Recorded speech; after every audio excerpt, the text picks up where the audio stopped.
Hello everyone, it is I, the Witch of Paint. This week I bring you a painting of 3 cows partially hidden in some grass. I took the picture I used as reference for this quite a while ago, but I have definitely wanted to paint them like this since I've taken the picture, so in forever. And I took this opportunity to also finish reading the Cattle Raid of Cualnge as well. I do have to say, this legend was quite enjoyable, even if a lot of people stopped living in it. To recap for you guys, Queen Maeve is jealous of her husband's bigger herd of cattle, which has Finbina in it, and has put it into her head to obtain the Dunbull of Cualnge. She has raised an army consisting of cantrets from all over the great 4 provinces of Ireland to move into the Kingdom of Ulster and obtain the Dunbull. The only man between them is Cúailnge, son of Lu, who is a god. The rest of the Ulstermen are cursed or something with some sort of sickness, I think. It wasn't particularly clear, like they called it the weakness and sometimes the sickness, and sometimes the great weakness, but I think they were sick in some way. A great number of men from Queen Maeve's army has already died at the hands of Cúailnge, so, there was a lot of weird back and forth between them, with truces where they had to strike deals on how they're going to keep away his great attacks on the host, as they put it. But I don't want to focus on all that gruesome stuff. I'd rather like to focus on the more enjoyable parts of the story that kind of made me laugh a little bit. One of which is kind of related to the men that were sent to Cúailnge to fight him, which is essentially either Queen Maeve or Ailill asks someone from the host to go fight Cúailnge in the morning, and sometimes these guys would straight up refuse to go and fight Cúailnge, not because he's strong or has already defeated so many other men. No, they refuse to fight because he doesn't have a beard, and they didn't seem it to be right to fight someone younger than them. Some of them even said he should be fighting someone his age, not older people. I mean, in some ways it's understandable, but Cúailnge's response to this was, it was gold. Twice he's faked a beard. Once he just asked a friend to paint a fake beard on him, and the second time he picked up some grass and said a spell over it, and suddenly everybody thought he had a beard. Which was obviously to his advantage, considering he did want to at least not be denied a fight because he has no beard and is a wild boy, as they call him. Either way, what was the spell? I don't know. They didn't say what he said. Perhaps so that other people don't copy him, I don't know, maybe. Maybe they don't want people using the spell in abundance, or maybe they just didn't find the translation of the spell. That could also happen, because this was in English, and I'm assuming the original story was in Irish? Gaelic? Irish? You know what I mean. Another interesting thing that happened was that Cúailnge's father, Lou, showed up. Like, out of the blue, he just came over and was like, okay, you're going to go and sleep for 3 days and 3 nights because you're hurt and exhausted and you need to rest.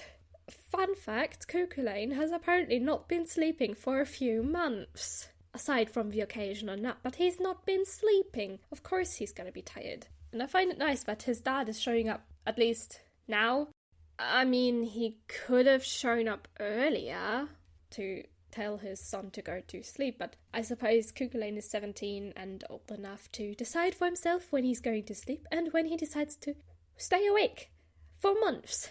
But it's nice of him that he's showing up to help him a little bit, help his son a little, Now, you may wonder who's keeping the host at bay in the meantime, while Cúailnge is asleep for 3 days and 3 nights. Well, Cúailnge has some friends from Im Macha who are going to take care of it for a while. He doesn't really know it at the time, he only finds out afterwards, but I think the boys are somewhere around his age, they're like childhood friends, and a lot of them didn't exactly make it to the end of the battle, but at least for the 3 days the host didn't go without an attack. So once Cuchulainn finds out that the boys have been fighting the host of Queen Maeve, he gets a little bit upset and thinks he should have been there to protect them and everything. So together with his charioteer, he gets ready to take revenge on Queen Maeve's army for fighting against the boys that attacked them, I suppose. And this is where something slightly confusing is mentioned, because during the description of the outfit that his charioteer Luke is putting on, it mentioned a cloak. This cloak was apparently given from Simon Magus to King Darius of the Romans, who gave it to Concobar, who gave it to Cuchulainn, who gave it to Lugh. Now, maybe you're like me. Maybe you're wondering, who on earth is, or rather was, Darius, King of Romans? I haven't found out yet. I found a Darius, King of the Persians, but I'm not sure that's the right guy. And we're talking about Romans after all, because Romans aren't Persians. So if anyone has any clue who this King Darius is and who they're referencing, tell me in the comments, please. And then you've got the part where the Ulstermen finally got back to their strength, so they came out of this great weakness they were in and decided now is the time for help, because they're all healthy again and ready to kick some butt. Because, Cuchulainn shouldn't ward off Queen Maeve forever on his own.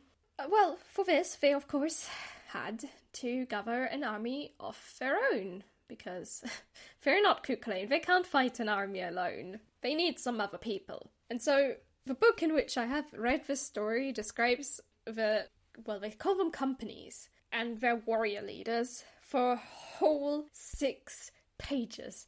And the whole time it's like, there's another company that's coming here, or to that hill, at least. And then he describes them, and then Ailill asks Fergus, who's that? And Fergus explains who the warrior is. I find it really fun, but it was getting very repetitive, which was perhaps the point. But that did get very tiring, at least for me. As I was reading it, just the same kind of structure over and over, just with different parts put in.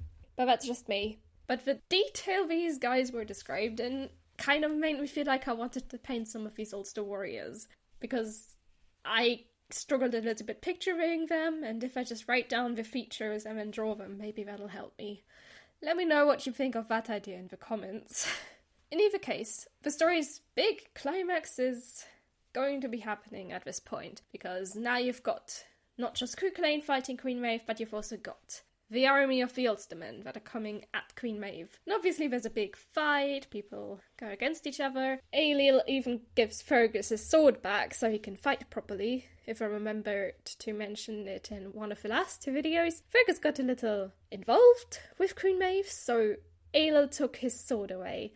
Now he's got it back though, so he can fight alongside the rest of Queen Maeve's army. The whole battle scene was a little confusing for me though, so I'll just move on to the part where they decide to end the battle and have the 2 bulls fight each other.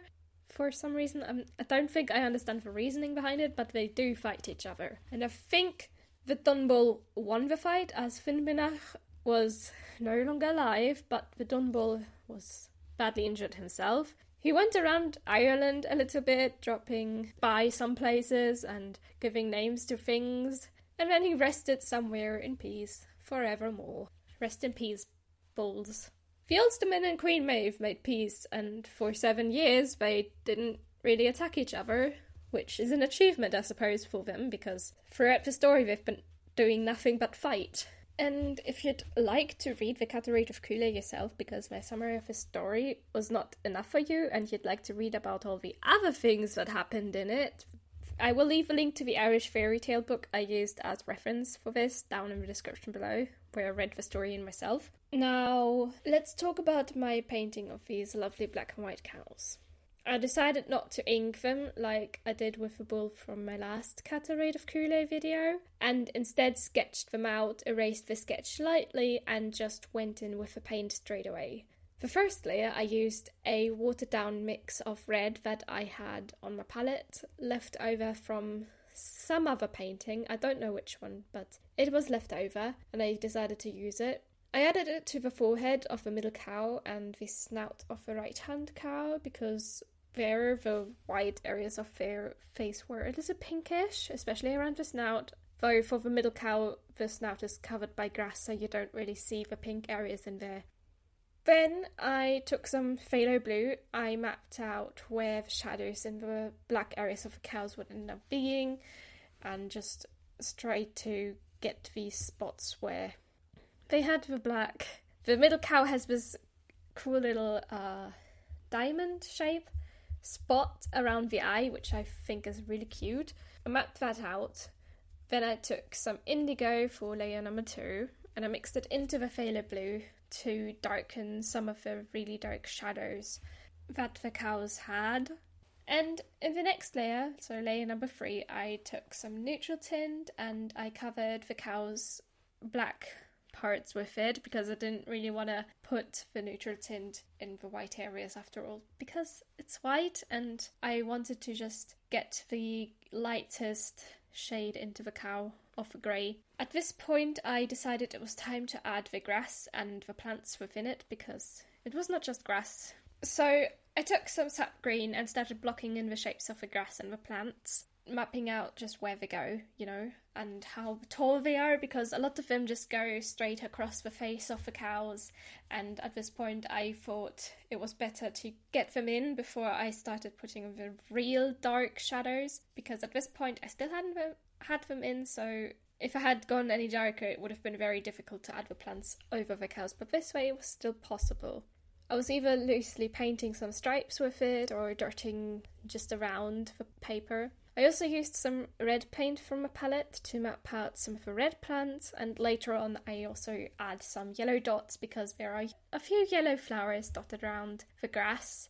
I also darken some of the areas of the cows with Payne's Grey, particularly around the eyes.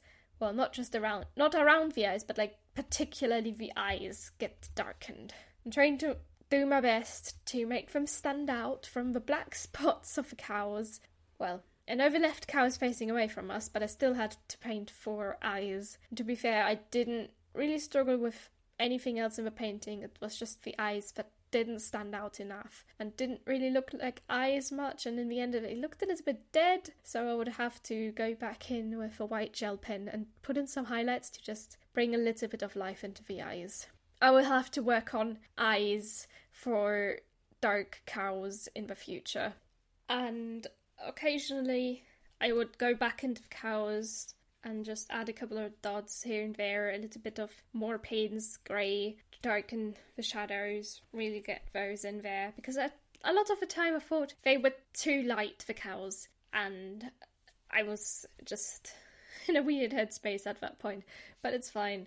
I also kept going back into the plants and spreading them out a little bit more, trying to make it look like this is a field and not just keeping the plants too close around the cows, although they were already pretty spread out, and towards the bottom it looked a little empty, but that's fine. I thought about putting a blue sky behind them, as I had done with my last 2 cow paintings, and I mean that does look pretty, but I felt like doing something else, and so I decided to put the big green tree from the photograph behind them, and I took some sap green and hooked green deep and also mixed it with some green that was still left over from a different painting on the palette, and I put a couple of strokes in the background, first with the sap green and then added the hooker green deep and a couple of darker shades that were from the palette into it to just kind of make it look like there is something there, but there's not that many details in it, so it doesn't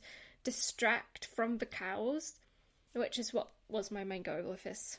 And with that, all I had left to do was take off the tape, and honestly, I feel like this tape that I'm using works better on some papers than others.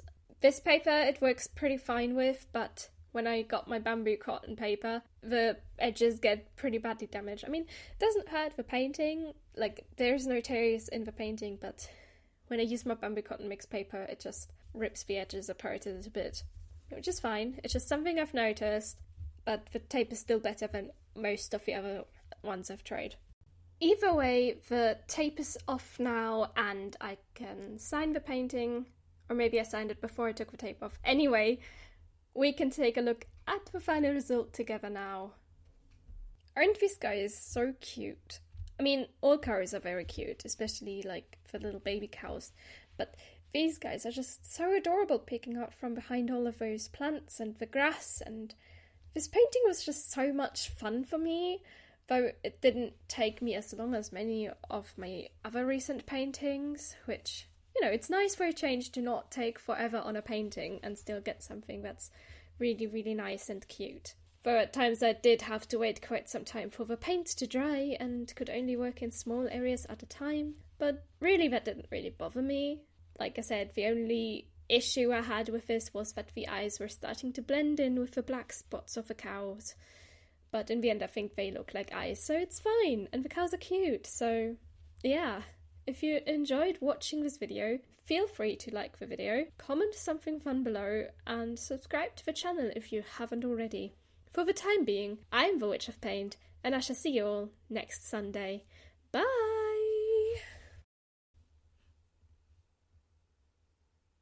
Well, look who's made it to the end of the video. Well done. As your reward, here are your outtakes as per usual. I took the picture I used as reference for this quite a... Sorry, yawns.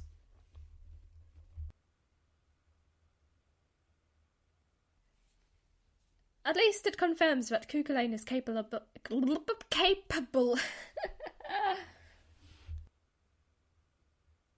If you'd like to read this Cattle Raid of Cualnge story yourself, because my a little bit stammery,